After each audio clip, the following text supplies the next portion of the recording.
জাতীয় পার্টি ভারতের একটা নির্লজ্জ সাপোর্টার, তাদেরকে অনুসরণ করে বা তাদের কথায় উঠবস করে। শিবির বিতর্কিত হবে না তো, কারণ শিবির তো একটা নতুন দল নয়।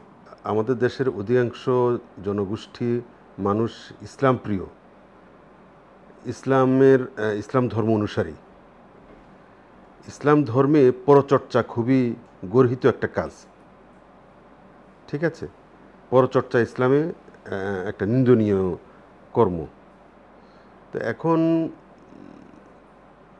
আমাদের নেতারা, রাজনৈতিক কর্মীরা বা অনেকে আমি এখন দেখি যে ব্যক্তিকে কেন্দ্র করে মানুষের একটা মন্দ চর্চাটা করে।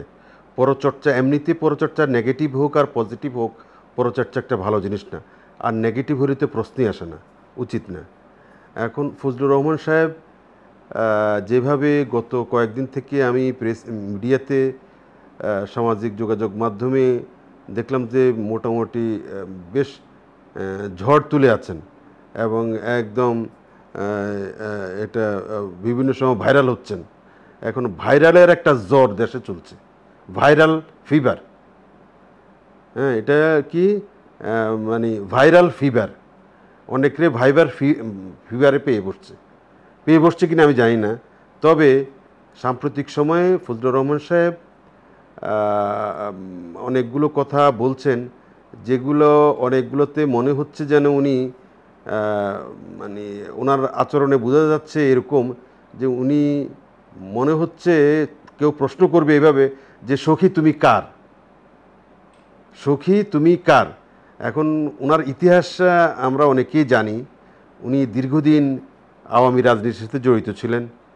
উনি ছাত্রলীগের প্রধান ছিলেন এবং যে সময় উনি ছাত্রলীগের প্রধান ছিলেন ওনার সময়কালে অনেক ডাকসাইটে নেতা আওয়ামী লীগের জন্ম হয়েছে। মোট কথা ছাত্রলীগের প্রধান থাকাকালীন বা তারপরে উনি তো এরপরে উনি ছাত্রলীগ আওয়ামী লীগ ত্যাগ করে বিএনপিতে জয়েন করেছেন। তো এখন ওনার কথাগুলো ছাত্রলীগের সাথে ওনার দীর্ঘদিনের প্রেম ভালোবাসা, ওনার যৌবনের ভালোবাসা জড়িয়ে আছে। এখন যৌবনের ভালোবাসা উনি ভুলেন কিভাবে?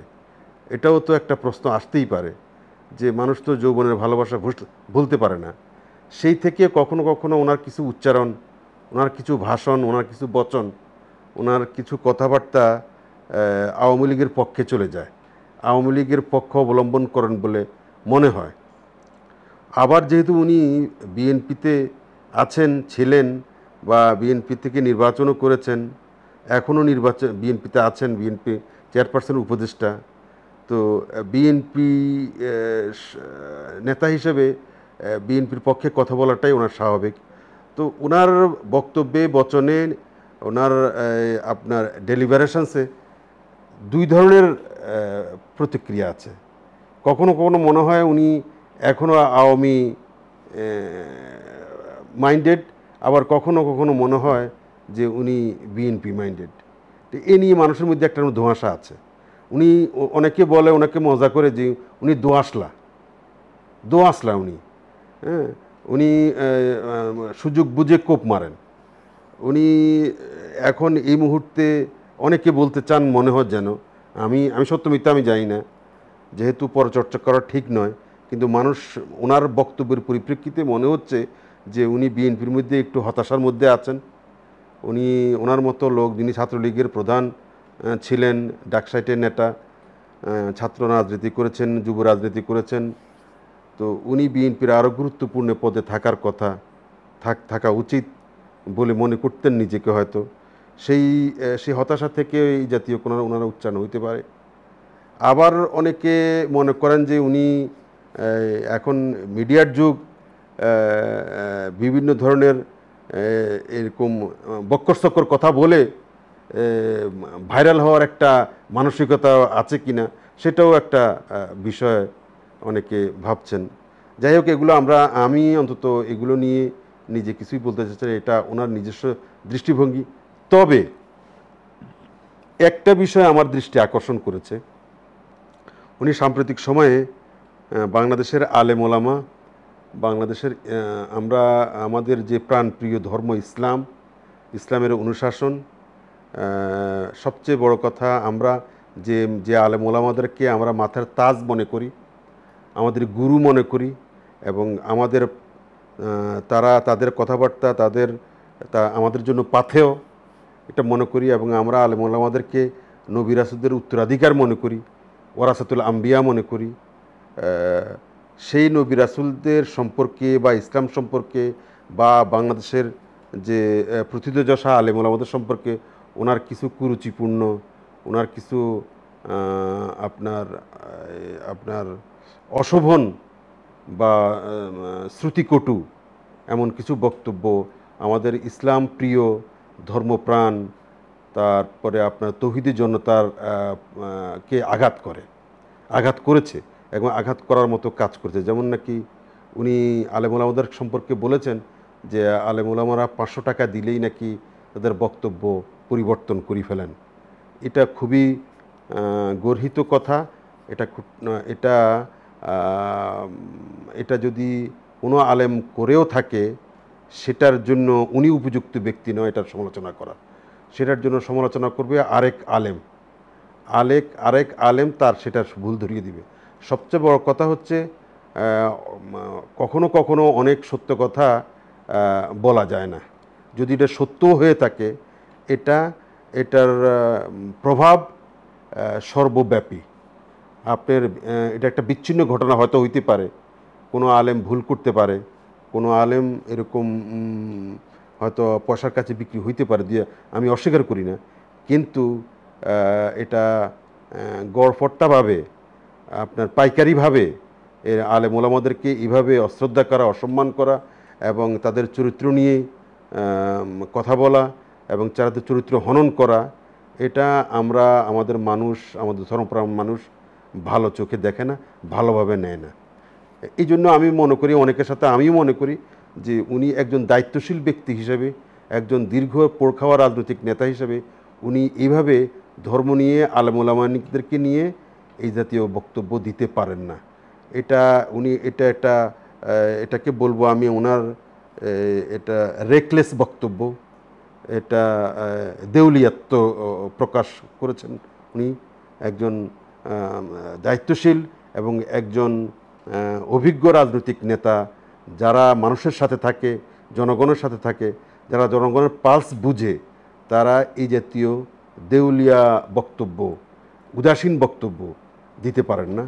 এটা প্রকারান্তরে ভালোর চাইতে আমাদের মানুষের মনোজগতে একটা বিরূপ প্রতিক্রিয়া হয়, মানুষের মনে আঘাত আসে। সেই জন্য অনেকে বলে যে ওনার মানসিক চিকিৎসা হওয়া দরকার নাকি, অনেকে বলে। আমি সেটা বলছি না। তবে এটাই বাংলাদেশের মানুষ ইসলাম সম্পর্কে, ইসলামের বিরুদ্ধে, আলেম ওলামাদের বিরুদ্ধে এবং আলেম ওলামার সম্পর্কে কুচ্ছা রটনা এগুলো ভালোভাবে তো নেয় না, বরঞ্চ এটা নেয় খুবই ঘৃণাভরে। মানুষ এগুলো প্রত্যাখ্যান করে এবং মানুষ এটা পছন্দ করে না। এখন ওই তো বললাম, ওনার উদ্দেশ্য, উনি আসলে সখী তুমি কার, উনি আসলে কার হয়ে কথা বলছেন। তবে এটা আপাত দৃষ্টিতে অ্যাপারেন্টলি তো বিএনপির ক্ষতি হচ্ছে। বিএনপি তো একটা ইসলামিক ভাবাপন্ন বা ইসলামিক দল না হইলেও ইসলামী অনুশাসন পছন্দ করেন এবং মানে ইসলামিক রীতিনীতি, সমাজে ইসলামিক রীতিনীতিকে অনুপ্রাণিত করে এবং উৎসাহ দেয়। তো সেই ক্ষেত্রে তাদেরই একজন নেতা, তাদেরই একজন অভিজ্ঞ প্রবীণ নেতা যখন ইসলাম নিয়ে কথা বলে, যখন আলেম ওলামাদেরকে নিয়ে কথা বলে, তখন স্বাভাবিকভাবেই মানুষের, ভোটারদের মধ্যে একটা বিরূপ প্রতিক্রিয়া হওয়াটা তো খুবই স্বাভাবিক। সেই ভোটার কমে যাওয়ার সম্ভাবনাই সবচেয়ে বেশি। তো বিএনপির মধ্যে এরকম অতি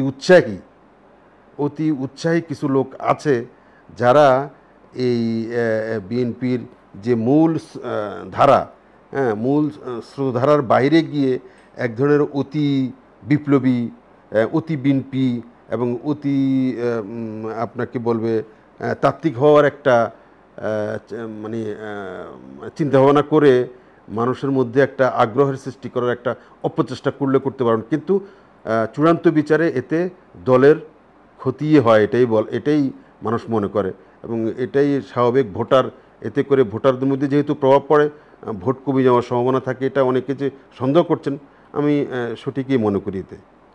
এটা মানে এছাড়া আরও এরকম অনেকজন আছে, আরও কয়েকজন আছে যারা এরকম লাগামহীন বক্তব্য দিয়ে, এরকম আপনার অপ্রয়োজনীয় বক্তব্য দিয়ে, যে বক্তব্যে বিশৃঙ্খলা ছাড়া, যে বক্তব্যে আপনার আপনার বিতর্ক তৈরি করা ছাড়া সমাজে কোনো ভালো কিছু তৈরি করে না।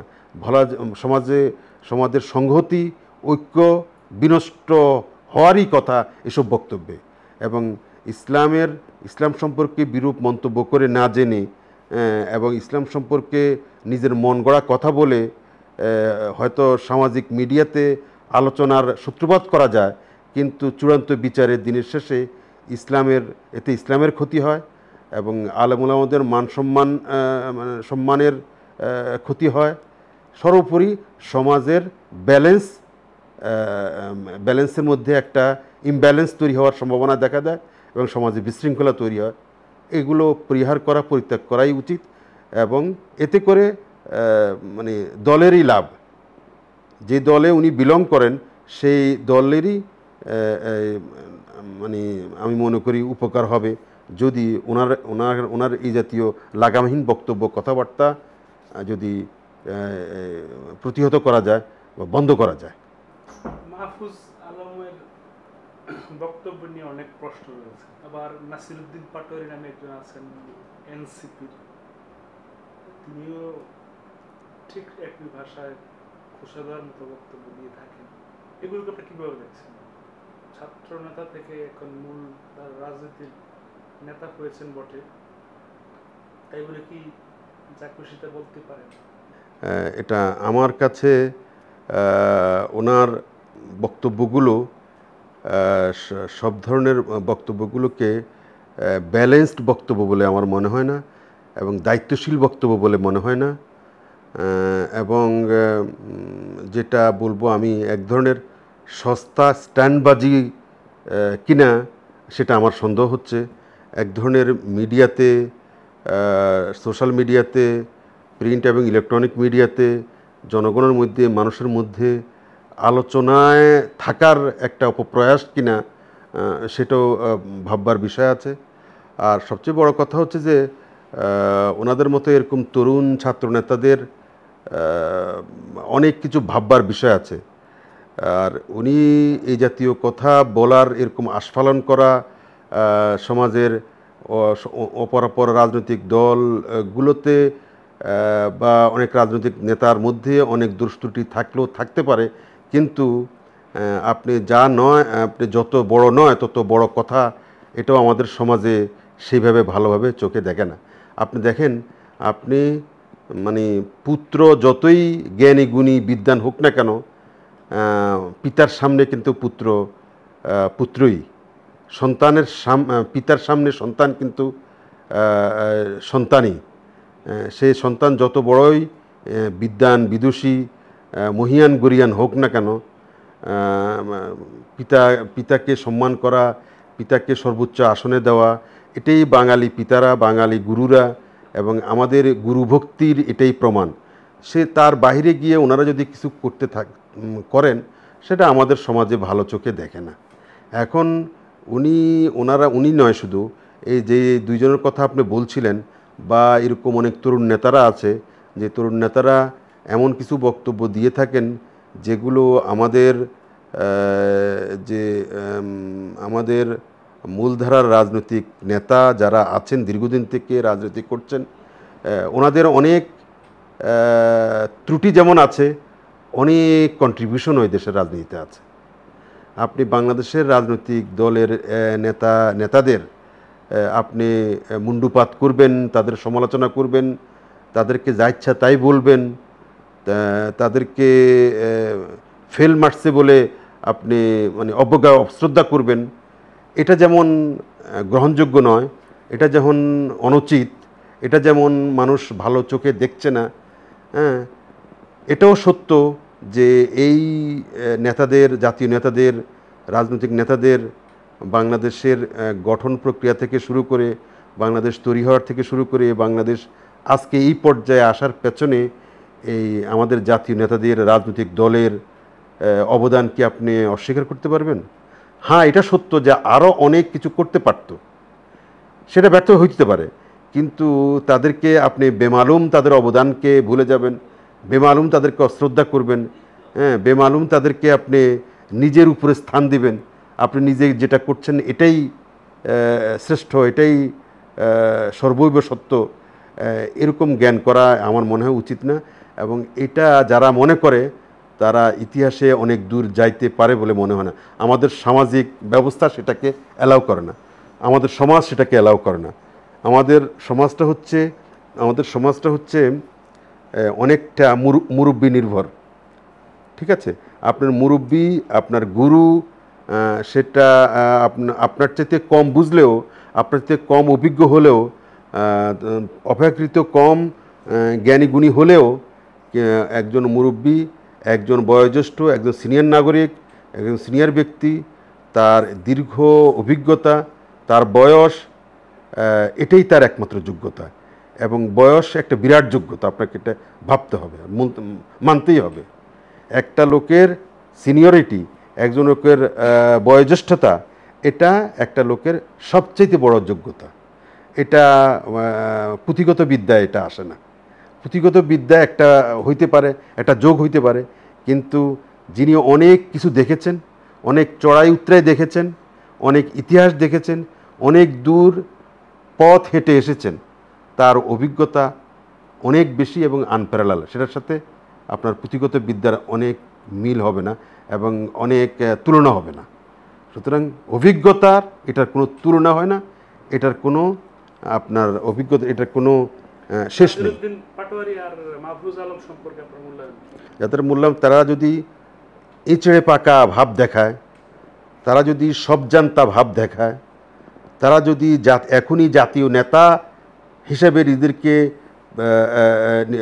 প্রমাণ করতে চায়, তাহলে এটা ভুল করবে। তারা এখনও এই দুইজন, আপনি দুইজনের নাম বলছেন তো, এখনও এই এনসিপির নেতারা সবাই তো তরুণ, আমি বলছি এর আগেও সবাই তরুণ। এই তরুণ নেতারা কখনোই বাংলাদেশের জাতীয় রাজনীতির বিকল্প শক্তি নয়, তারা হলো অক্সিলারি শক্তি। তারা সহযোগিতা করতে পারে জাতীয় নেতাদের সাথে, জাতীয় রাজনীতির সাথে, এবং জাতীয় রাজনৈতিক যে দলগুলো আছে, যে দলগুলো দীর্ঘদিন থেকে কার্যকর ক্রিয়াশীল আছে, তাদের সাথে সহযোগী হিসাবে, অক্সিলারি ফোর্স হিসাবে তারা ভূমিকা রাখতে পারে। কিন্তু তারাই একমাত্র বিকল্প শক্তি, তারাই একমাত্র বিকল্প পার্টি, তারাই একমাত্র মানে মানে আগামী দিনের বাংলাদেশ বিনির্মাণে একমাত্র তারাই ক্ষমতা রাখে, যোগ্যতা রাখে। এই ভাবনাটা অন্যায়, অনুচিত, এবং এটা মানুষ মানে নিবে না, মানুষ মানতে চায় না। মানুষ চায়, হ্যাঁ, এরা যখন আরও 20-30 বছর পরে তারা সেই পর্যায়ে যাবে, অভিজ্ঞ হবে। তার আগ পর্যন্ত তাদেরকে এই রাজনৈতিক প্রক্রিয়ার সাথে সিনিয়র যারা রাজনৈতিক নেতা আছে, কর্মী আছে এবং জাতীয় নেতা আছে, তাদের সহযোগিতা নেওয়া, তাদের সাথে মানে কাঁধে কাঁধ মিলিয়ে কাজ করা, এবং সর্বোপরি একটা ভাব রাখা যে গুরু শিষ্যের যে একটা আমাদের সমাজের চল আছে, হ্যাঁ, এই মানসিকতা। কিন্তু তারাই নিজেরাই সাফিসিয়েন্ট এবং নিজেরাই বিকল্প শক্তি, এই ধরনের মনোভাব আমরা না, শুধু বাংলাদেশের মানুষ কেউই ভালোভাবে নিচ্ছে না, ভালোভাবে নিবে না, নেওয়ার কথা নয়।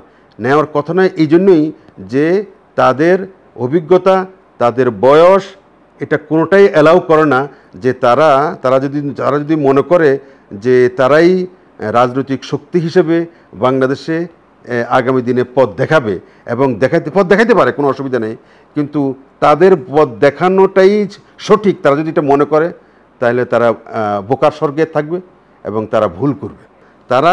তারা যদি রাজনীতি প্রতিষ্ঠিত হইতে চায়, তারা যদি রাজনীতিতে আগামী দিনে বাংলাদেশের জন্য অবদান রাখতে চায়, তাহলে অবশ্যই মূলধারার রাজনৈতিক নেতা এবং রাজনৈতিক শক্তি এবং রাজনৈতিক দলগুলোর সাথে এক ধরনের কোঅপারেশন রেখে, এক ধরনের আপনার ওয়ার্কিং রিলেশনস রেখে, এক ধরনের আপনার উষ্ণ সম্পর্ক রেখে এবং গুরু শিষ্যের সম্পর্ক রেখে তাদেরকে চলতে হবে। তাহলেই তারা হয়তো তাদের রাজনৈতিক জীবন প্রতিষ্ঠিত করতে পারবে। আদারওয়াইজ তারা সেই স্বাধীনতার পরে জাসদের রাজনীতি আমরা যেভাবে দেখেছি মুখ থুবড়ে পড়েছে। জাসদের রাজনীতি, সেই তরুণ সমাজ স্বাধীনতার পরে তরুণরা জাসদের রাজনীতি করতে গিয়ে এরকম একটা হসপজ অবস্থা তৈরি করেছে। তারা জাতীয় রাজনীতিতে বৈজ্ঞানিক সমাজতন্ত্রের নামে বৈজ্ঞানিক সমাজতন্ত্র করতে গিয়ে সে তখন যে মূলধারার যে রাজনীতি, আওয়ামী লীগের রাজনীতিকে তারা রীতিমতো ব্যতিব্যস্ত করে ফেলছে। তারা রীতিমতো, আমি তো মনে করি তাদের রাজনীতির অনেক শুদ্ধতা থাকা সত্ত্বেও তাদের অনেক হটকারী সিদ্ধান্তের কারণে, অস্থির সিদ্ধান্তের কারণে, এই যে আজকে যারা আপনি যে এনসিপির কর্মকাণ্ড সবটাই যে খারাপ সেটাও আমি বলছি না। তাদের মূল স্পিরিটটা ঠিক আছে, কিন্তু তাদের কৌশল এবং তাদের আপনার আকিদা, এগুলোর মধ্যে অনেক ম্যাচুরিটি ভাব আনতে হবে।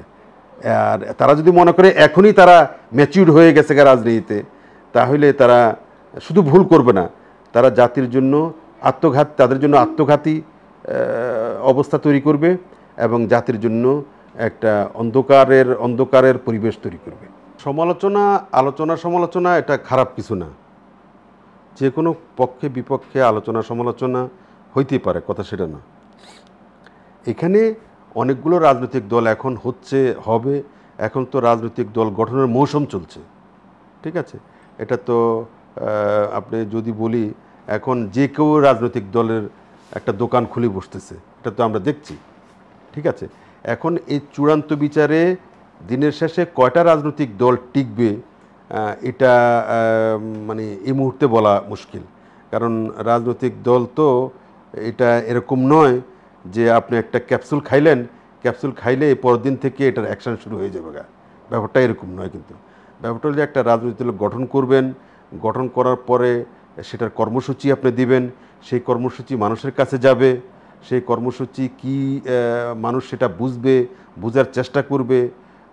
এটা চড়াই উতরার মধ্য দিয়ে, মানে ইন্টারাকশনের মধ্য দিয়ে, সেটা সময়ের কাল পরিক্রমায় সেটার মানে সেই রাজনৈতিক দলের স্থিত অবস্থা, স্থায়িত্ব বা সেই রাজনৈতিক দল অঙ্কুরে বিনষ্ট হয়ে যাওয়া সব কিছু নির্ভর করে তার কর্মসূচি, তার নেতৃত্ব এবং তার আপনার গণমুখী চরিত্র এবং এই সবগুলোর উপরেই ওই রাজনৈতিক দলের সফলতা নির্ভর করে।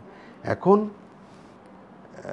এই 5ই আগস্টের পরে এই মানে মানুষের জন আকাঙ্ক্ষাকে ধারণ করে কিছু রাজনৈতিক দল গড়ে উঠতেছে, এটা সত্য, মানুষের আকাঙ্ক্ষাকে ধারণ করে। কিন্তু চূড়ান্ত বিচারে কোন রাজনৈতিক দলটাই মানুষের আকাঙ্ক্ষাকে ধারণ করতে, লালন করতে, পালন করতে, বহন করতে পারবে এবং এটাকে বহন করেই মানে চূড়ান্ত পর্যায়ে নিয়ে যেতে পারবে, সেটা ভবিষ্যৎ ছাড়া বলা মুশকিল। এই মুহূর্তে আপনি বলতেই পারবেন না যে অমুক XYZ এই দল ভালো করবে, অমুক দল ভালো করবে না। কারণ রাজনৈতিক দলের ভালো মন্দ করা নির্ভর করে সময়ের পরিক্রমার উপরে। শেষ এই যে দলগুলোর কথা আপনি বললেন, নতুন নতুন দলগুলো করতেছেন, আপাত দৃষ্টিতে মনে হচ্ছে এটা মানুষের মধ্যে বলা বলি আছে, করছো ভালো কথা, ঠিক আছে, দল করো, ঠিক আছে, সেটাও ঠিক আছে, অধিকার আছে, মানুষের কাতারে আসো, মানুষের সাথে কথা বলো। এখন এমন কিছু যদি কেউ করতে চায় যে আমরা দল করছি, আমরা অভ্যুত্থান করছি, আমাদেরকে তোমরা ক্ষমতা বসাই দাও, আমরা আমাদের মেধার স্বাক্ষর রাখবো, আমরা জাতির জন্য কিছু করব, রাজনৈতিক দল কিন্তু সেরকম নয়, সেটার দাবি রাখে না। আমার কথা বুঝতে পারছেন? রাজনৈতিক দল এরকম নয় যে আমি ভালো মানুষ, আমার ক্ষমতা বসাই দাও, আমি ভালো কিছু জাতিকে উপহার দিও, ব্যাপারটা এরকম না। রাজনৈতিক দলের ভালো মন্দ নির্ভর করবে তার চর্চার উপরে, তার কর্মসূচির উপরে এবং সে এই মানে মানুষের দাবি, মানুষের প্রয়োজনে কিভাবে সাড়া দেয় তার উপরে নির্ভর করবে। ঠিক আছে, এখন এনসিপি বলেন, তারপরে আরও কয়েকটা পার্টি দেখলাম গত 7-8 মাসে প্রায় 25টা-26টা রাজনৈতিক দল ইতিমধ্যে হয়ে গেছে এবং তারা নিবন্ধনের জন্য আবেদনও করে ফেলছে। এগুলো কোন পর্যায়ে থাকবে এবং কীরকম করবে সেটা বাংলাদেশে আপনার এখন কর্মসূচিটা কি? আপনি ধরেন এই মুহূর্তে আমাকে আপনি যদি বলেন এই যে আমাদের যে দলগুলো আছে, ছোট 56,000 বর্গ কিলোমিটারের দেশ বাংলাদেশ, 56,000 বর্গমাইলের দেশ। তো এই দেশ ইন্ডিয়ার একটা স্টেটের সমান বা একটু বড়। সেখানে এতগুলো রাজনৈতিক দল, সেখানে কতটুকু মানে ক্ষমতা রাখে মানুষ এতগুলো রাজনৈতিক দলকে কিভাবে বিচার করবে, এটা আসলে একটা বিরাট প্রশ্ন। এতগুলো রাজনৈতিক দল বাংলাদেশ অ্যাফোর্ড করতে পারে না।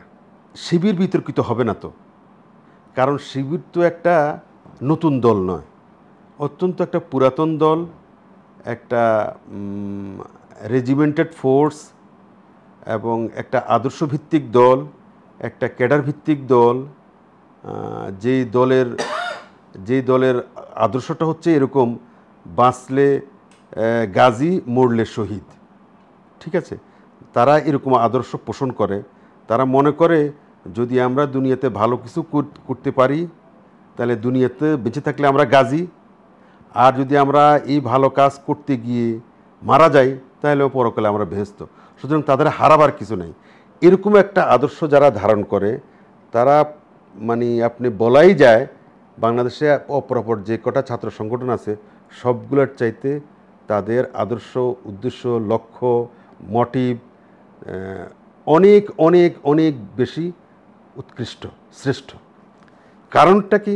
কারণটা হচ্ছে তাদের মধ্যে শৃঙ্খলাবোধ আছে, তাদের মধ্যে আদর্শের বিষয়টা খুবই প্রাধান্য পায়, তারা নিয়মানুবর্তিতা মানে তারা মানে তরুণদের মধ্যে যে একটা উচ্ছৃঙ্খল হওয়ার একটা বদভ্যাস দেখা দেয় প্রচলিত তরুণদের মধ্যে, সেটা তাদের মধ্যে নাই।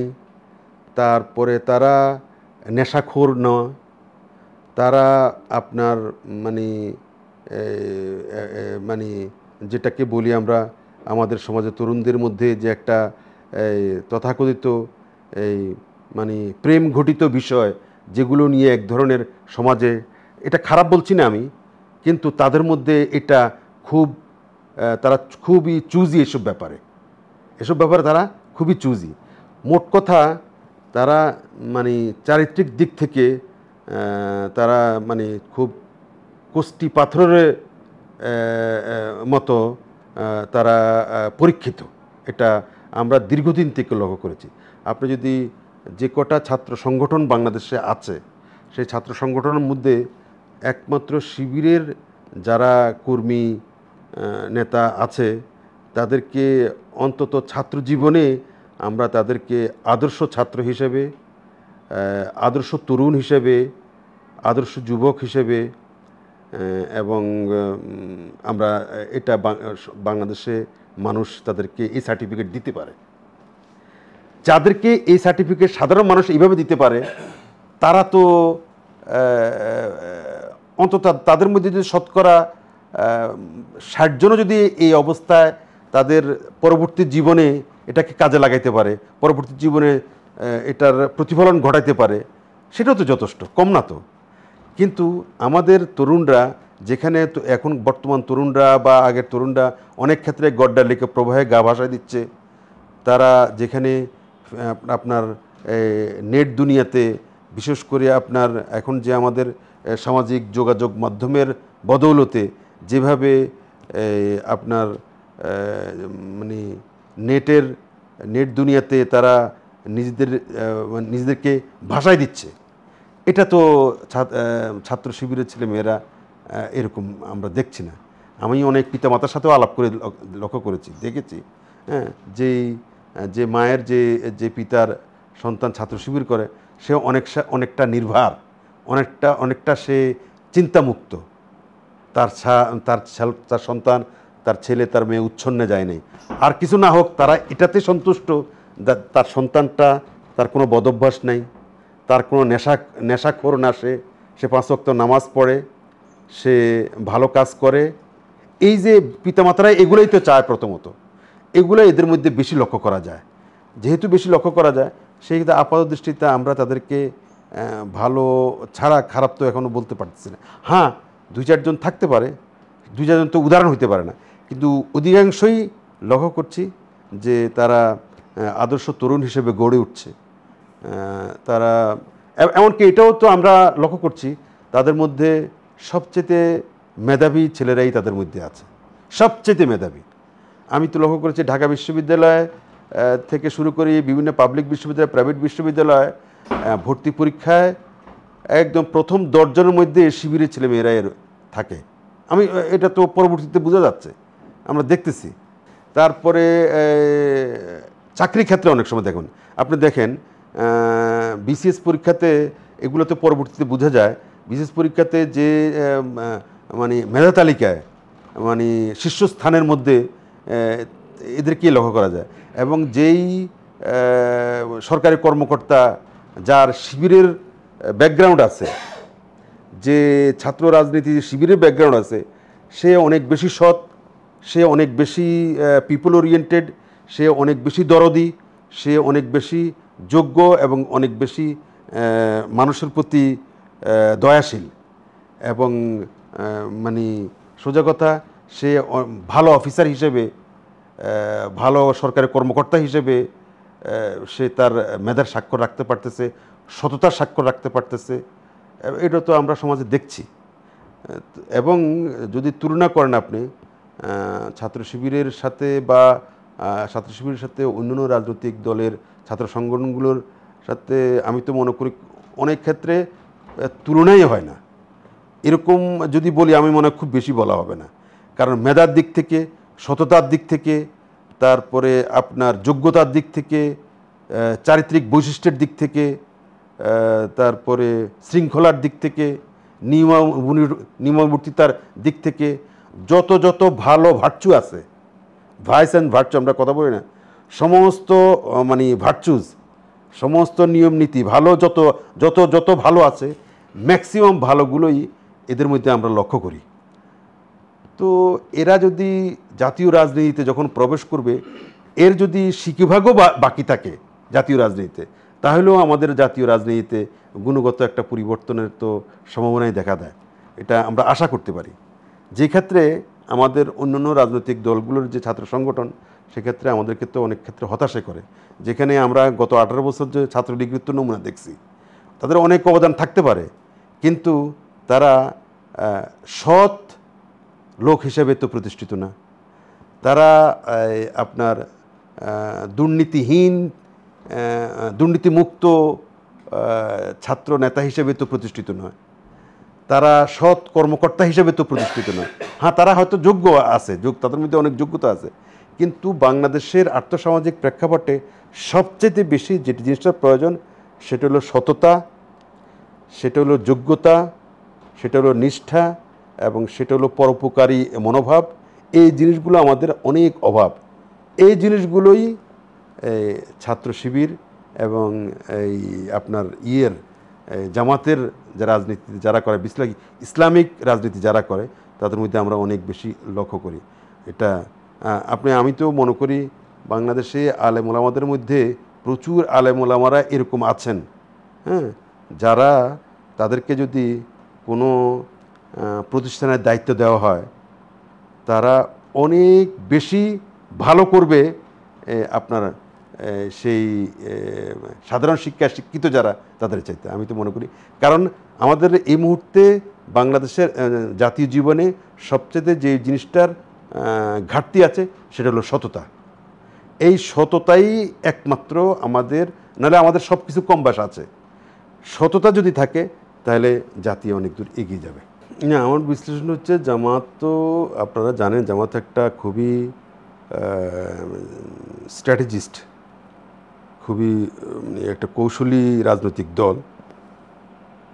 তাদের অনেক কৌশল আছে, তো অনেক ত্যাগ আছে, অনেক তিতিক্ষা আছে, অনেক মানে সোজা কথা, অনেক মানে দেশের জন্য, মানুষের জন্য, সমাজের জন্য এবং ইসলামের জন্য ত্যাগ করার মানসিকতা আছে। এবং ত্যাগ করে তারা যে ত্যাগ করে দেখানোরও নজির আছে। শুধু বলছে না, শুধু ত্যাগ যে করতে জানে এবং ত্যাগ করার মনোভাব যে তাদের আছে, এটা দেখাই, এটা সমাজে তারা দেখিয়ে ছেড়েছে। মানুষের কাছে এটা প্রমাণ আছে। এখন এটা সত্য কথা, বাংলাদেশে একটা রাজনৈতিক শূন্যতা বিরাজ করছে। বাংলাদেশের মানুষের মধ্যে এক ধরনের আপনার হতাশা এবং এক ধরনের উন্নাসিকতা আছে রাজনৈতিক ব্যবস্থার উপরে, যে তারা বাংলাদেশের স্বাধীনতার 54 বছরে তারা মানে বারবার হোঁচট খাচ্ছে, বারবার ব্যর্থ হচ্ছে, বারবার বঞ্চিত হচ্ছে, মাহরুম হচ্ছে। এবং সেই ক্ষেত্রে তারা একটা নতুন রাজনৈতিক বন্দোবস্ত বলেন বা নতুন রাজনৈতিক দলের মানে কর্মকাণ্ড বা তাদের পলিসি বা তাদের শাসন তো দেখতে তাদের আগ্রহ আছে মানুষের মধ্যে। এই আগ্রহটা এটা অস্বীকার করার উপায় নেই। এই আগ্রহটা যদি লুফে নিতে পারে জামাত, তাহলে এই আগ্রহটা সৃষ্টি হয়ে আছে। কিন্তু নতুনত্বর প্রতি নতুন একটা দল ক্ষমতায় আসুক, এটা জাতির এখন এই মুহূর্তে আকাঙ্ক্ষা। এখন সেই দলটা কে, এটা আমি তো এখন এই মুহূর্তে বলতে পারবো না।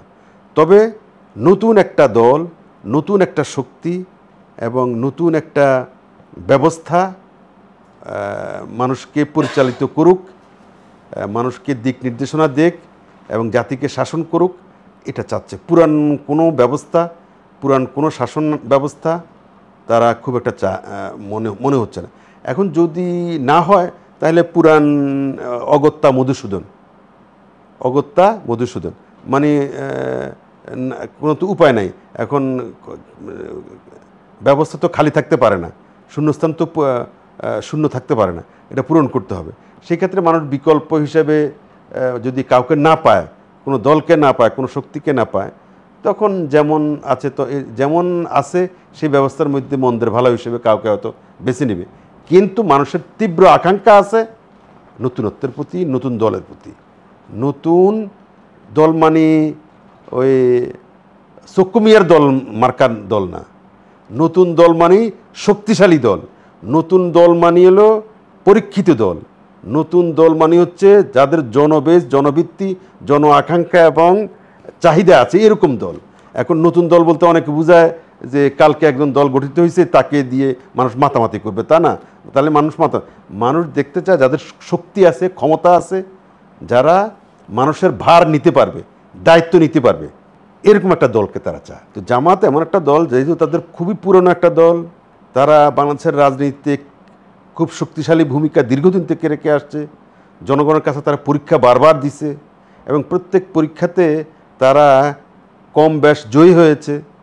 হ্যাঁ, এখন আগামী দিনে যদি মানুষ আরও একটু বেশি করে তাদেরকে মার্কস দেয়, তাহলে নিঃসন্দেহে আরও ভালো করবে এবং ভালো করার সম্ভাবনা তো সবচেয়ে বেশি আমি বেশি দেখছি। তবে এটা সত্য, আপনাকে মানতে হবে, এখন তো সব দলের লোকেরাই মানুষের কাছে যায়, তাই না? কিন্তু জামাতের নেতাকর্মীরা, শিবিরের নেতাকর্মীরা মানুষের কাছে গেলে একটু অন্য দৃষ্টিতে দেখে, একটু আগ্রহ ভরে দেখে এবং একটু আপনাকে বলবো ইন্টারেস্ট নিয়ে এবং খুব অধীর এক ধরনের মায়া মমত্ব বোধ নিয়ে মানুষ তাদের প্রতি দেখা যে তারা কি বলতে চায়। হ্যাঁ, তাদের কথাটাই মানুষ গভীর মনোযোগ সহকারে শোনার প্রয়োজন মনে করে। তাদের বক্তব্যের মধ্যে, কথার মধ্যে মানুষ নতুনত্ব খুঁজে পাওয়ার মানুষ হাতড়ে বেড়ায়। তাই এখানে কিছু নতুন থাকলেও থাকতে পারে।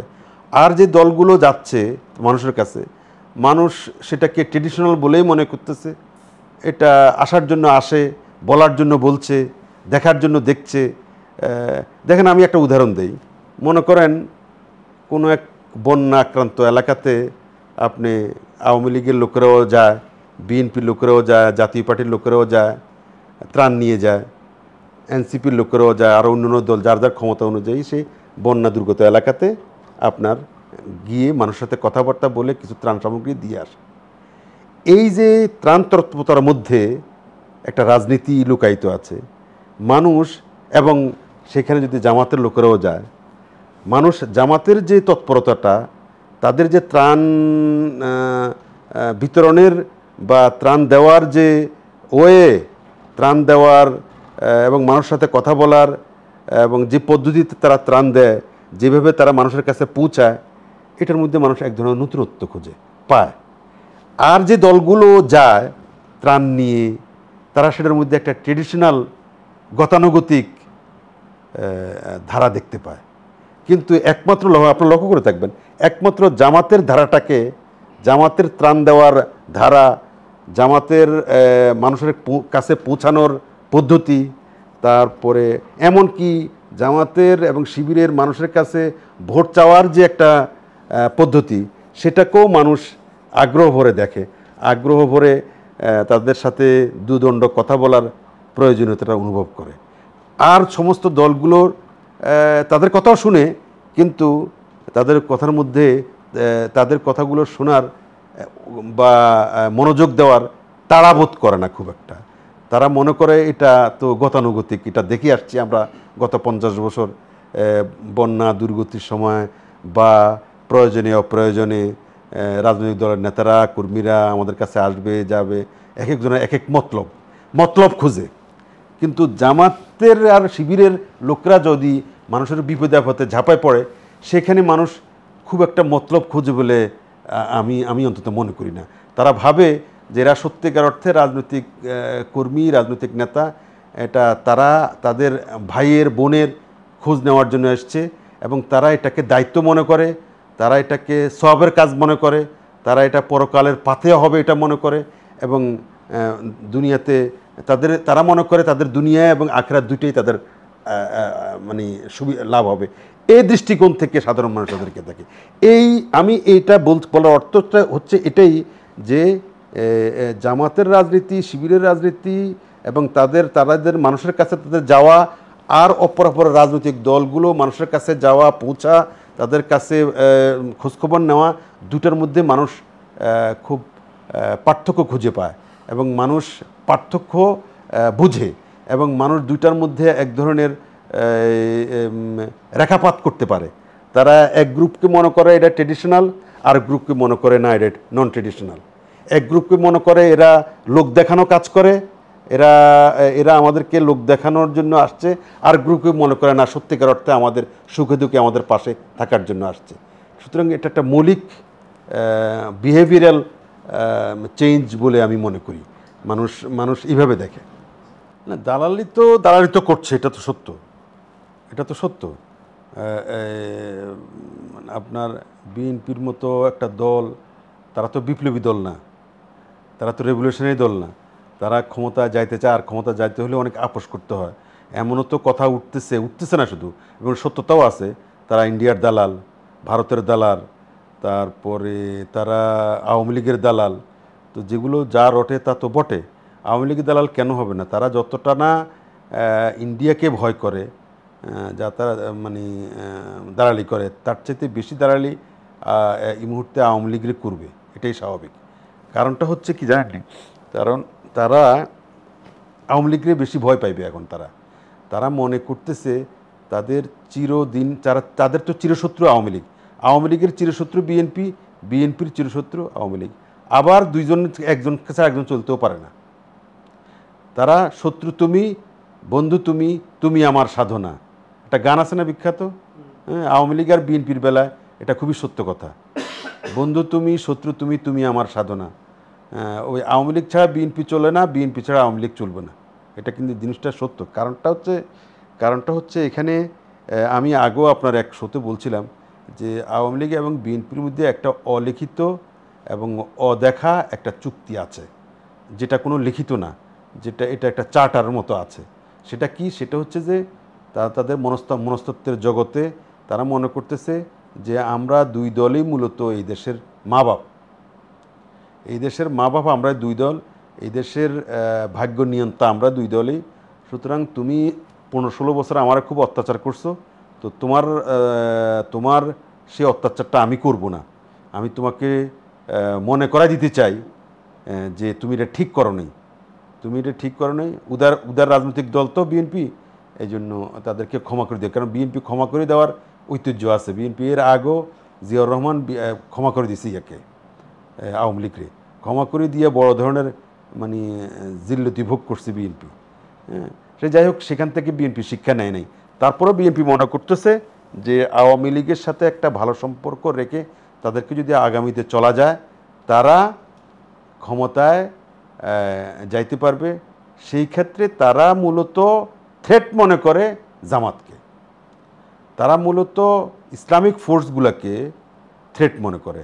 এটা অনেকে আবার ইন্ডিয়ার সুর মিলিয়ে মনে করতেছে যে ইন্ডিয়া তো এরকম মনে করে।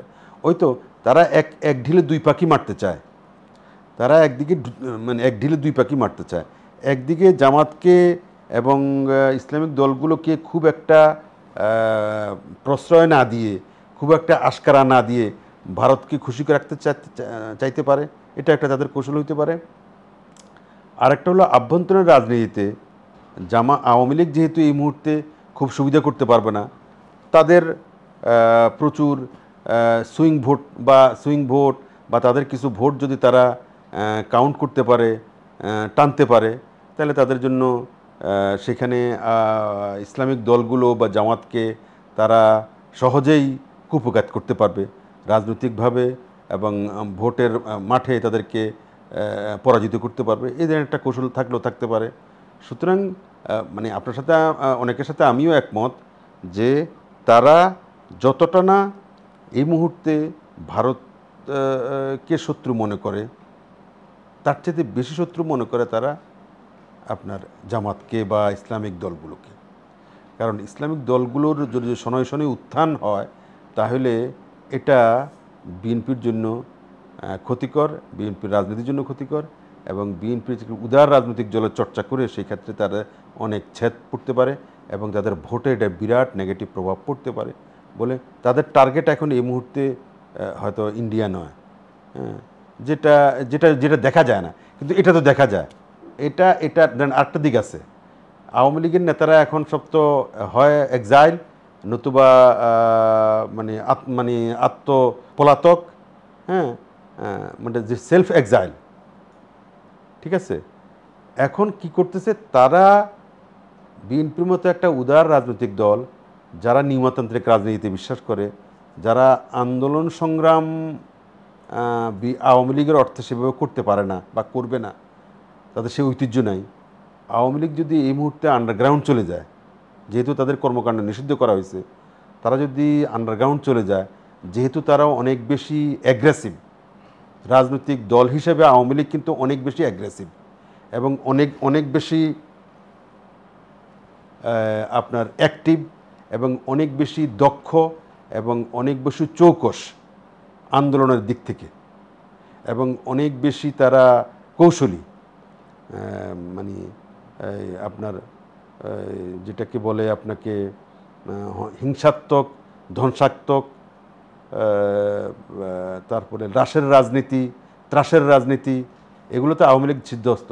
সেই ক্ষেত্রে যদি এখন আওয়ামী লীগ সেই তার আপনার প্রতিহিংসা পরায়ণ হয়ে যদি আন্ডারগ্রাউন্ড চলে যায়, যদি আপনার ক্ল্যান্ডেস্টাইনলি তারা এইভাবে আন্দোলন করে, সেই ক্ষেত্রে বিএনপির তো ক্ষতি হওয়ার সম্ভাবনা নেই।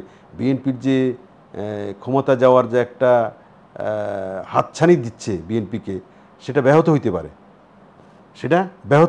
এই জন্যই তো তারা আওয়ামী লীগকে নিষিদ্ধ বা আওয়ামী লীগকে মানে আওয়ামী লীগের বিচার নিয়ে তাদের এই দোদুল্যমানতা। কী কারণে? এটাই কারণ, তারা মনে করতেছে যে তারা যদি ক্রিয়াশীল এখন থাকেও মাঠে, তাও বিএনপি ক্ষমতা যাইতে পারবে।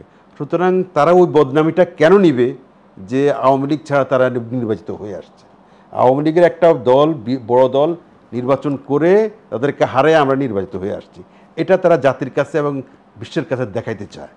এটার জন্যেই তাদের ভয় এখানেই যে যদি তারা নির্বাচন বর্জন করে, যদি তারা আন্ডারগ্রাউন্ডে চলে যায়, এবং সেই ক্ষেত্রে ক্ষতিটা মূলত বিএনপিরও হবে বেশি। দল হিসেবে বিএনপির ক্ষতি সবচেয়ে বেশি। অন্যান্য অনেক ছোটোখাটো দল যারা আছে তারা অনেক কথা বলতে পারে, হ্যাঁ, তাদের ক্ষতি বা কী, লাভে বা কী, তাদের ক্ষতির হওয়ার কিছু নেই, লাভ হওয়ার তেমন কিছু নেই। কিন্তু বিএনপির লাভ হওয়ার বিষয় আছে, ক্ষতি হওয়ার বিষয় আছে। বিএনপির ক্ষতি হলে বিশাল ক্ষতি হয়ে যাবে। সেই ক্ষতিটা কি? সেই ক্ষতি হলো আওয়ামী লীগ যদি নির্বাচন অংশগ্রহণ না করে, স্বাভাবিক রাজনৈতিক কর্মকাণ্ডে যদি তারা না থাকে, তারা মনে করে তাদের রাজনৈতিক যে মজেজা, তাদের যে বাংলাদেশি জাতীয়তাবাদ নিয়ে যে মানুষের কাছে যাওয়ার যে একটা সগৌরবে যাওয়ার যে একটা ইচ্ছা, সেটা তারা কিছুটা হইলেও সেটা ব্যাহত হবে, সেটা তারা প্রমাণ করতে পারবে না। আওয়ামী লীগ থাকলে সেটা পারবে। জাতীয় পার্টি কোনো মঙ্গল গ্রহের থেকে আসেনি, জাতীয় পার্টি আসমান থেকেও নাজিল হয়নি, এটা এলিয়েন ফোর্সও না, এই সমাজ থেকে এটা উত্থিত। জাতীয় পার্টি যেহেতু একটা মানে বিচ্ছিন্ন একটা দ্বীপেরও একটা সংগঠন নয়, এই সমাজেরই একটা প্রোডাক্ট। বারবার যে কথাটা মিডিয়া সহ আপনারা বলতে চাচ্ছেন, ঠিক আছে, ঠিক আছে, জাতীয় পার্টি ইন্ডিয়ার সাথে একটা উষ্ণ সম্পর্ক বজায় রেখেছে অতীত থেকে শুরু করে এখন পর্যন্ত। কিন্তু এই সম্পর্কটা, এই জাতীয় সম্পর্ক, আমি আগেও বলছি, এখনও বলছি, আবার বলছি, এই জাতীয় বিষয়গুলো বাংলাদেশের প্রত্যেকটা নয়, খুবই গুরুত্বপূর্ণ প্রথম ধারার মূলধারার রাজনৈতিক দলগুলোই মেনটেন করে ভারতের। ঠিক আছে, জাতীয় পার্টি হয়তো এটা খুব সুকৌশলে, অত্যন্ত চাতুরতার সাথে এটা দেখাইতে পারে নাই। মনে হয়েছে যেন জাতীয় পার্টি একদম মানে ভারতের একটা নির্লজ্জ মানে সাপোর্টার, বা তাদের সব কিছু তাদের মানে তাদেরকে অনুসরণ করে বা তাদের কথা উদ্বাস করে, এরকম মনে হয়েছে। কিন্তু এই অবস্থা বাংলাদেশে 2-3টা যে বড় বড় দল আছে, ঠিক সেম অবস্থা, সেম। আপনি দৌড় যদি দিতে চান দিতে হবে। এখন এতটুকু দেখা গেছে বেশি। যেটা বলছিলেন আপনি, হ্যাঁ, এই দালালি করিও জাতীয় পার্টি মূলত লাভবান তো হয়নি। আওয়ামী লীগ দালালি করে লাভবান হয়েছে, বিএনপি দালালি করে লাভবান হয়েছে বা হচ্ছে, আগামী দিনে হওয়ার সুযোগ আছে। ঠিক আছে, এই যে 24-এর যে নির্বাচনটা হইল, এই নির্বাচনে একটা বিরাট সুযোগ গেছে জাতীয় পার্টির, যে দালালিটা করছে। এই দালালিতে যদি ইন্ডিয়া 100টা সিট করে আনির ব্যবস্থা করে দিতে পারতো, তাহলে বুঝলাম যে জাতীয় পার্টি এই দালালিটা করে একটা লাভবান হয়েছে। তার মানেটা কি? তার মানে জাতীয় পার্টির দালালিটা আওয়ামী লীগ এবং বিএনপির দালালির মতো এত শক্তিশালী দালালি করতে পারে না। ঠিক আছে, জাতীয় পার্টিও দালালি করে, বিএনপিও দালালি করে, ওই আওয়ামী লীগও দালালি করে, কিন্তু জাতীয় পার্টির দালালিটা মানে ফ্রুটফুল দালালি হইল না। ঠিক আছে, ফলদায়ক, ফলপ্রসূ দালালি হইল না। বরঞ্চ একটা সুযোগ ছিল গত নির্বাচনে। এই নির্বাচনে যদি জাতীয় পার্টি আওয়ামী লীগের এই জাতীয় সিদ্ধান্তের ফলে, যেহেতু বিএনপি নির্বাচনে আসে নাই, সেই নির্বাচনে এরকম আমরা নির্বাচনে গেলাম, ভারতকে এরকম একটা সুযোগ করে দিলাম, হ্যাঁ, তাহলে তাদের তো উচিত ছিল আমাদেরকে, যদি সত্যি সত্যি এরকম তাদের ভূমিকাটা শক্তিশালী হইতো, তারা বাংলাদেশের রাজনীতিতে এরকম শক্তি এক্সারসাইজ করে, প্রভাব এক্সারসাইজ করে, সেটার নমুনা তো আমাদের ক্ষেত্রে সত্য হইল না। তাদের সত্যতা মানে দেখা দিল আওয়ামী লীগের ক্ষেত্রে, তাদের শক্তির প্রমাণ দেখা দিল ইয়ের ক্ষেত্রে, বিএনপির ক্ষেত্রে, আমাদের ক্ষেত্রে হইল না। সুতরাং বদনামিটা আমাদেরকে নিতে হইল। সব মাছে গু খায়, মানে পাঙ্গাস মাছের দোষ হয়। তো আমরা দালালিটা মনে হয় খুব কঠিনভাবে করতে পারি নাই, এবং খুব সফলতার সাথে করতে পারি নাই, খুব ডিপ্লোম্যাটিক ওয়েতে করতে পারি নাই। আর করতে পারি নাই বলে মানুষের কাছেও দালাল হইলাম, তাদের কাছেও আপনার কালার হইলাম শুধু। না, এটা ওই যে আপনার ওই কথাটা একটু আগে যেটা বললাম না, যে ওই যে সব মাছে গু খায়, পাঙ্গাস মাছের দোষ হয়। এখন জাতীয় পার্টির এই পিছু ছাড়ছে না এই সমালোচনাটা। এটা জাতীয় পার্টির সিচুয়েশন। এখন আমরা কিছু বললেই বলে যে আমরা আওয়ামী লীগের পক্ষে কথা বলি। আওয়ামী লীগের পক্ষে সবচেয়ে বেশি ভোকাল হচ্ছে বিএনপি, সবচেয়ে বেশি কথা বলে বিএনপি, অথচ বিএনপির কোনো দোষ হয় না, দোষ সব জাতীয় পার্টির। ঠিক আছে, আসলে এটা দোষ টোষ বিষয় না, বিষয়টা হচ্ছে আপনাকে সত্য কথাটা তো বলতে হবে, সত্য কথাটা বলতে হবে। এগুলো মাঠটা অনেক গরম করা যায়, মিডিয়া কাঁপানো যায়, পত্রপত্রিকা অনেক কথা লেখা যায়, আপনার ফেসবুক আপনার মানে ভরাই দেওয়া যায়, হ্যাঁ, অনেক সমালোচনার ঝড় তোলা যায়। ঝড় তোলা এক জিনিস, আর দায়িত্বশীল বক্তব্য আর এক জিনিস। দায়িত্বশীল বক্তব্য হচ্ছে যে আওয়ামী লীগ বিষয় না, আওয়ামী লীগ বিষয় না, বিষয়টা হচ্ছে যে কোনো রাজনৈতিক দল, কেন জাতীয় পার্টি তো যখন জামাত নিষিদ্ধ করার পায়তারা করছিল সরকার, আমাদের নেতা জি এম কাদের স্পষ্টভাবে, শুধু স্পষ্ট নয়, খুব সাহসিকতার সহিত, খুব জোরালোভাবে পলিটিক্যালি উনি স্ট্যান্ড নিয়েছেন যে এই জাতীয় সিদ্ধান্ত আত্মহননের শামিল, এই জাতীয় সিদ্ধান্ত জাতির কোনো উপকারে আসবে না এবং এটা উচিত নয়। এই বক্তব্য উনি দিয়েছেন, পার্লামেন্টে দিয়েছেন, মানে এবং উনি বিভিন্ন ফোরামে বক্তব্য দিয়েছেন যে কোনো রাজনৈতিক দলকে এভাবে এক্সিকিউটিভ অর্ডারে কলমের খোঁচা নিষিদ্ধ করা যায় না। এখন জাতীয় পার্টির কথা কে শুনে? আপনি তো দালাল কই আপনার, মানে জাতীয় পার্টির কথা আপনি জুলাই গণ অভ্যুত্থান সময় প্রথম যে আওয়াজটা তুলেছ তাদের পক্ষে, এই আন্দোলনের পক্ষে, এই আন্দোলনের প্রয়োজনীয়তার পক্ষে প্রথম আওয়াজ কিন্তু জি এম কাদের উঠেছে পার্লামেন্টের ভিতরে, এমন নয় বাহিরে। একটা সরকারি প্রতিষ্ঠান, দেশের প্রতিষ্ঠান পার্লামেন্ট, যেটা হচ্ছে কি আমাদের প্রাণকেন্দ্র, জাতির রাজনীতির প্রাণকেন্দ্র, সেখানে উনি বিরোধী দলের নেতা হিসেবে এই ছাত্রদের আন্দোলনের ন্যায্যতা সম্পর্কে, প্রয়োজনীয়তা সম্পর্কে এবং তাদের এটাকে মেনে নেওয়ার জন্য জোরালো বক্তব্য দিয়েছেন এবং জাতির সত্যিকারের মুক্তিযুদ্ধ উনি তখন বলছেন এদেরকে। এত কিছু বলার পরও ওনাকে এই দোসরের পিছু ছাড়ছে না। ঠিক আছে, তো এটা একটা দুর্ভাগ্য জাতীয় পার্টির জন্য, এটা আপনাকে বলতেই হবে, জাতীয় পার্টির জন্য এটা দুর্ভাগ্য। এবং তারপরেও জাতীয় পার্টি এখন পর্যন্ত এই 5ই আগস্টের আন্দোলনের, অভ্যুত্থানের এবং বিপ্লবের সারবত্তা, বিপ্লবের প্রয়োজনীয়তাটা এবং গ্রহণযোগ্যতা এবং এই মানুষের আশা আকাঙ্ক্ষা সবচেয়ে বেশি সোচ্চার জাতীয় পার্টি। কিন্তু সেই জাতীয় পার্টিকে কর্নার করে রাখা হয়েছে, সেই জাতীয় পার্টিতে কোনো জায়গাতে ডাকা হচ্ছে না, সেই জাতীয় পার্টিকে অফিস ভাঙচুর করতেছে, সেই জাতীয় পার্টির নেতাদেরকে হুমকি দেওয়া হচ্ছে, তাদেরকে নিষিদ্ধ করার জন্য বলা হচ্ছে। তো এটা আমার মাঝে এটা যতটা না, এটা এক ধরনের মানে ফ্যাশনে পরিণত হয়ে গেছে এখন, আপনারা যাই বলেন, এটা একটা মানে জাতীয় পার্টির নাম শুনলেই মানে একটা ফ্যাশন হয়ে গেছে, তাদের দোষর বলতে হবে। অথচ তারা যে কাজগুলো করছে, তারা যে দোসরের যে কাজগুলো করছে, এই দোসরের কাজগুলোই বাংলাদেশের প্রথম সারির রাজনৈতিক দল দুইটাই করছে, কিন্তু তাদের নাম কেউ বলে না, দোসর বলে না তাদেরকে। এটা এই যে দুর্ভাগ্যটা, এটা মানে দল হিসেবে জাতীয় পার্টির এটা একটা দুর্ভাগ্য, এটা মানতে হবে। নাহলে আরেকটা দুর্ভাগ্যের কথা বলি আপনাকে, বাংলাদেশের রাজনীতিতে জাতীয় পার্টি যে যুগান্তকারী আপনার কিছু সংস্কার আনছে, বাংলাদেশের রাজনীতিতে যে একটা উৎপাদনের রাজনীতি শুধু সূচনা করে নাই, প্রতিষ্ঠিত করছে, কোনো রাজনৈতিক দল তা করতে পারে না। এটা চ্যালেঞ্জ। তার সত্ত্বেও এই দলটার কোনো নাম নেই, এটাও একটা দুর্ভাগ্য আমি বলতেছি। তারপর তো কোনো ধরনের নেই। আপনি যদি একটা দুটা উদাহরণ দেখেন, আপনি দেখবেন এই দুইটা উদাহরণের সাথে কোনো রাজনৈতিক দলের অ্যাচিভমেন্টের সাথে মিলবে না।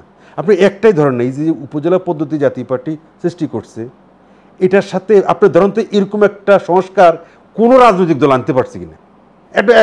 একটাই দিলাম, এই যে স্থানীয় সরকারকে যে গ্রামে নিয়ে গেল, একটা উপজেলা তৈরি করে দিয়ে, উপজেলা মানে কি জানি উনি কি চাইছিল এরশাদ জাতীয় পার্টি, যে উপজেলা মানে একটা মিনি বাংলাদেশ। সেখানে হসপিটাল থাকবে, সেখানে বিচারালয় থাকবে, সেখানে সেক্রেটারিয়েট থাকবে, সব কিছু ওখানে, মানে ছোট্ট একটা বাংলাদেশ, ওখানে সব কিছু। আপনি এখন চিকিৎসার জন্য ঢাকা চলে আসছেন না, আপনি অপারেশনের জন্য ঢাকা চলে আসতেছেন, আপনি লেখাপড়ার জন্য ঢাকা চলে আসতেছেন, কিচ্ছু না, ওই উপজেলায় সব থাকবে। এইটা উনি চাইছিলেন। ঠিক আছে, সেই জাতীয় পার্টিকে আপনি কোনো মূল্য দিচ্ছেন না, তুচ্ছ-তাচ্ছিল্য করতেছেন, দোসর বলতেছেন বারবার। এই যে এটা আমি মনে করি এক সময় হয়তো আসবে যে এটা হয়তো থাকবে না, মূল্যায়ন হবে। আরেকটা বলি, এই যে আজকে ইসলাম নিয়ে এত কথা বলা হচ্ছে, আজকে যদি ইসলাম, এদিকে তাকান, আপনি যদি ইসলাম রাষ্ট্র ধর্ম ইসলাম যদি না থাকতো, সংবিধানে যদি এটা না, এতদিনে বুঝছেন, এতদিনে বাংলাদেশের অন্যরকম চরিত্র হয়ে যেত। এটার উপর হাত দিতে কেউ পারে নাই। আপনি লক্ষ্য করছেন? কারণ একটা রাষ্ট্রের ইসলামিক চরিত্রকে উনি সংবিধানের মধ্যে দিয়ে দিছেন, সংবিধানের মধ্যে লেবেল আটাই দিছেন, বাস সারা জীবনে আর কেউ কথা বলতে পারবো না ইসলামকে নিয়ে। এই যে ইসলামকে একটা সর্বোচ্চ আসনে বসায় রেখে গেছেন। এর পরবর্তী সরকারগুলো ইসলামের বিভিন্ন কাজ করবো করে একটা মৌলিক কাজটাই উনি করে দিয়েছেন। বাংলাদেশের যে একটা পাটাতনটা উনি তৈরি করে দিয়ে গেছেন।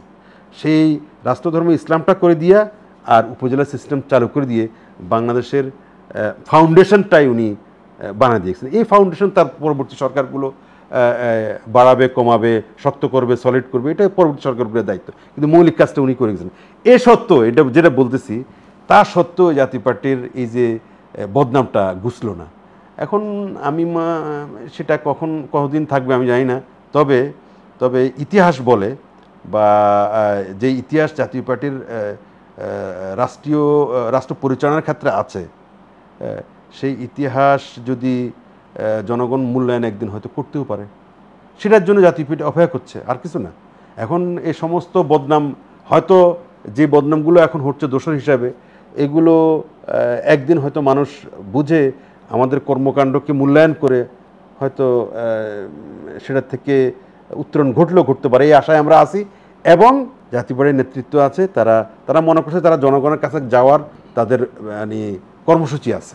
দেখেন, দল অদল বদল এটা বাংলাদেশের কালচারে আছে। বাংলাদেশের রাজনৈতিক এটা মানে জোয়ার ভাটার দেশ। আমরা যারা রাজনীতি করি, আমাদের চূড়ান্ত লক্ষ্যটা কি? আমাদের চূড়ান্ত লক্ষ্যটা জনগণের খেদমত করা। এখন যেখানে গেলে, যেখানে থাকলে আমি জনগণের খেদমত করতে পারবো, সেটা মানুষ চাইতেই পারে।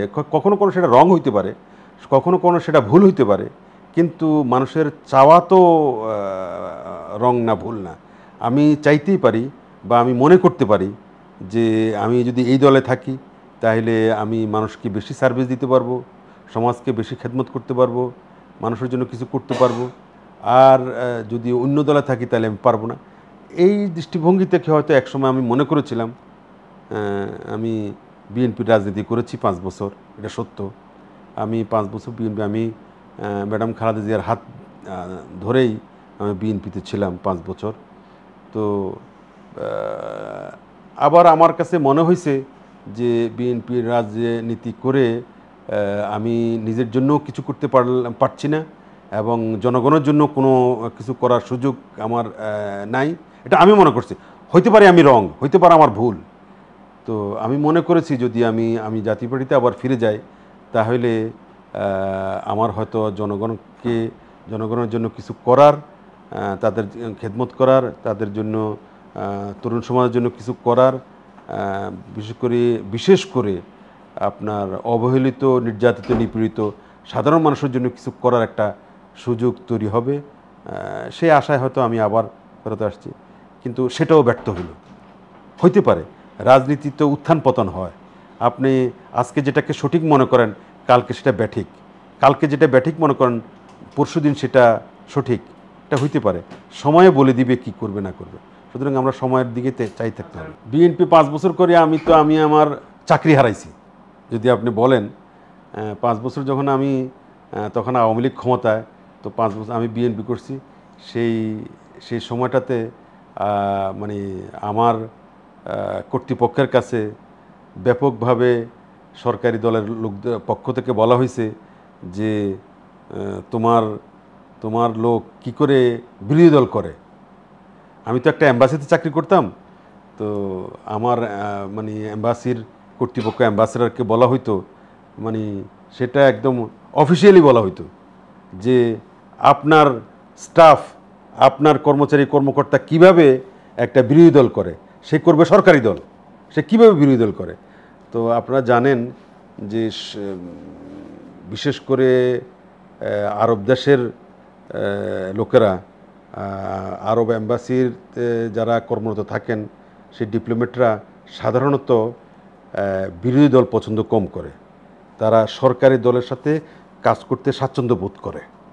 ঠিক আছে, তো আমি যখন এম্বাসিতে চাকরি করতাম তখন আমার কর্তৃপক্ষকে, আমার অ্যাম্বাসেডরকে বলা হতো যে আপনার অমুক স্টাফ, আপনার অমুক কর্মকর্তা অমুক দল করে, সে সরকার বিরোধী কর্মকাণ্ডে জড়িত, সে এই করে সেই করে, রাষ্ট্রবিরোধী, সরকার বিরোধী। তখন আমাকে স্বাভাবিক নিয়মে সেটার প্রভাব আমার উপর পড়েছে। এবং বিএনপি করিয়ে 4-5 বছর বিএনপি করি আমি আমার জীবনের মানে যে অর্জন সেটা আমি হারাইছি। মূল কথা আমি মানে সম্মানের সাথে চাকরি করতাম, সে চাকরিটা হারাইছি। কোন এম্বাসিতে? হ্যাঁ, আমি তো ছিলাম মধ্যপ্রাচ্যের কাতার এম্বাসিতে, কাতার দূতাবাসে আমি জনসংযোগ কর্মকর্তা হিসেবে কর্মরত ছিলাম।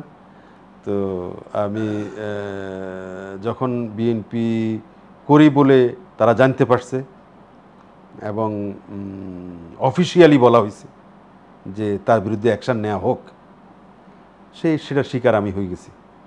জানতো কিনা জানি না, বিএনপি তো কত কিছুর খবর রাখে না। বিএনপি তো মানে তাদের নেতাকর্মীরা, অনেক নেতাকর্মীদেরকে তারা ঠিক মতন মূল্যায়নও করে না, আবার যাদেরকে মূল্যায়ন করার দরকার তাদেরকে মূল্যায়ন করে না, যাদেরকে মূল্যায়ন করার দরকার নেই তাদেরকে মূল্যায়ন করে। বিএনপির মধ্যে এই সমস্যা তো আছে। এখন তাদের উচিত ছিল আমার খোঁজ নেওয়া, তো তারা তো নেই। তো এতে আমার কোনো ইয়ে নাই। রাজনীতি করতে গেলে এরকম কখনো তিরস্কৃত হয়, কখনো পুরস্কৃত হয়, কখনো হারায়, কখনো অর্জন করে, এটাই রাজনীতি। আবার বিএনপি ছাড়লেন কেন? ওই তো বললাম, আমি মনে করছি যে বিএনপি এই মুহূর্তে বিএনপি ছাড়লে আমি মানুষের জন্য কিছু করার একটা সুযোগ তৈরি হইতে পারে, এটা মনে করছি। দেখেন, রাজনীতিতে সব কথা সব কিছু বলা যাবে না, বলা যায় না, সব কিছুই আপনি বলা যায়। আমি নিজে, আমার তো নিজের তো একটা স্বাধীনতা আছে। আমি নিজে মনে করেছি যে আমার যে উদ্দেশ্য, আমার যে লক্ষ্য, আমার লক্ষ্য কি মানুষের জন্য কিছু করা, সেটা এই মুহূর্তে যদি আমি আমার এই দল করি তাহলে আমার কাছে মনে হয়েছে যে আমি মানুষের কাছে যাইতে পারবো, মানুষের জন্য কিছু করতে পারবো। সেটা অনেক সময় ভুল হইতে পারে, এবং আমার ক্ষেত্রেও হয়তো হয়েছে। এখন এই ভুলটা রাজনীতির ক্ষেত্রে রাজনৈতিক কর্মীরা ভুল শুদ্ধর মধ্য দিয়ে এগিয়ে চলে। আমি আবার মনে করছি যে আমাকে জাতীয় পার্টিতে ফিরে আসা উচিত, এই জন্য আমি আবার ফিরে আসছি।